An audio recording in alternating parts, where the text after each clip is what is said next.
Hi, I'm Janice Switlo, and today I'm going to discuss priming. Little shout out to Mike Morris for encouraging me to finally get this one done. I've promised it for a while, so here it is. Now, priming is something different than indoctrination. You will be brainwashed! Me? America's son? Ha! That will be a challenge. You bet. Our enemies are all those in league with imperialism. The bureaucrats, the big landlord class, and the reactionary section of the intelligentsia attached to them. Very good, Tom. You quote the chairman well. Our enemies are all around us. We must always be on our guard. Sure, we'll lose a lot of snooze time, but that's okay. We'll catch up after the revolution's over. That's enough, Tom. The leading force behind our revolution is the industrial proletariat. Our closest friends are the entire semi-proletariat and the petty bourgeoisie. That's enough, Tom. But there's so much more. I said that's enough! The time has come to tell you your mission. Oh, yes, my mission. I'd like that very much, comrade. Good. Tom, the bridge you were building for the lying, malignant, snake-infested Yankee Peace Corps. That bridge is important to us. It gives us an easy access across the river. We can drive our brand new people's truck across it and plaster the words of the chairman on every tree, rock, and animal for miles until we run out of the people's gas. Yes. You, Tom Tuttle of Tacoma, are going to ensure that that bridge is built and that no one in Lungta interferes with our plans. In a week, I'll have that village running like Peking. And if someone does stand in your way... Enough!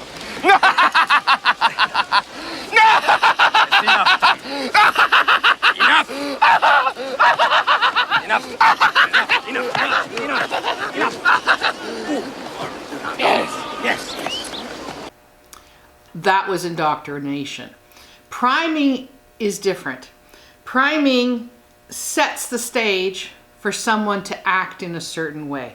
And I'm going to start with referencing a book called Blink by Malcolm Gladwell and reading a couple of these studies to explain what priming is.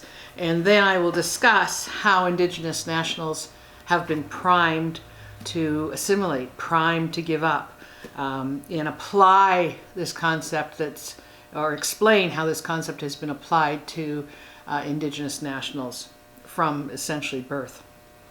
So two Dutch researchers did a study in which they had a group of students answer 42 fairly demanding questions from the board game Trivial Pursuit.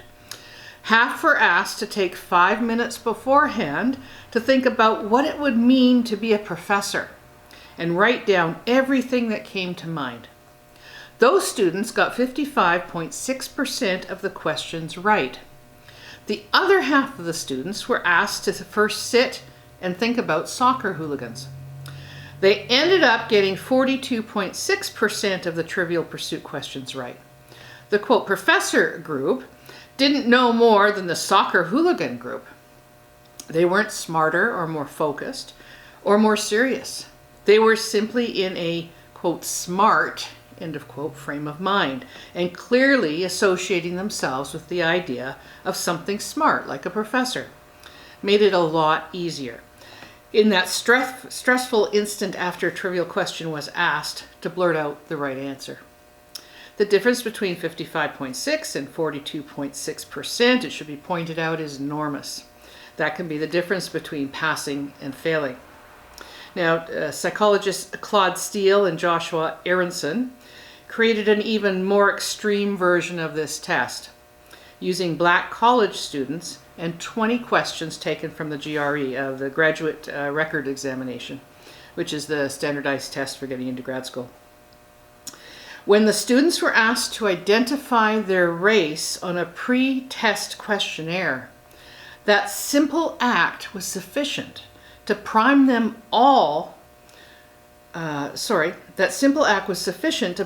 with all the negative stereotypes associated with African Americans and academic achievement. And the number of items they got right was cut in half. As a society, we place enormous faith in tests because we think that they are a reliable indicator of the test taker's ability and knowledge. But are they really? If a white student from a prestigious private high school gets a higher SAT score than a black student from an inner city school, is it because she's truly a better student? Or is it because to be white and to attend a prestigious high school is to be constantly primed with the idea of, quote, smart, end of quote. Now, Arison and Steele found that when,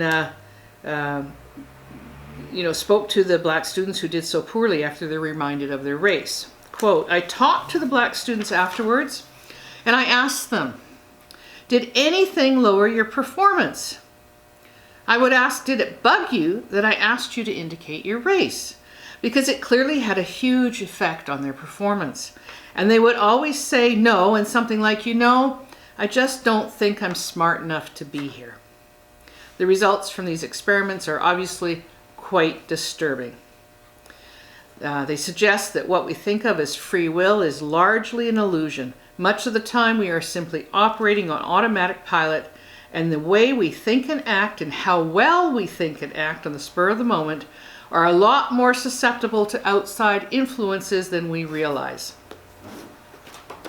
So, Indigenous nationals, how are they being primed? Well, every school I've been in where there's a predominant number of students are Indigenous nationals, I'll notice the same sort of thing. Peeling paint, worn out floors, dirty washrooms. They're surrounding these students, these Indigenous nationals, with visuals that you don't deserve, that you're only worthy of these kind of rundown premises. They're being primed by underfunding that says, you're not worthy in so many areas. Court doctrines are priming. They're saying, you're subhuman. The doctrine of discovery, the Section 35 in UNIDRIP, which, I've covered in detail in other episodes. Being primed to leave behind Indigenous law and their world and your worldview. Give up sovereignty to assimilate.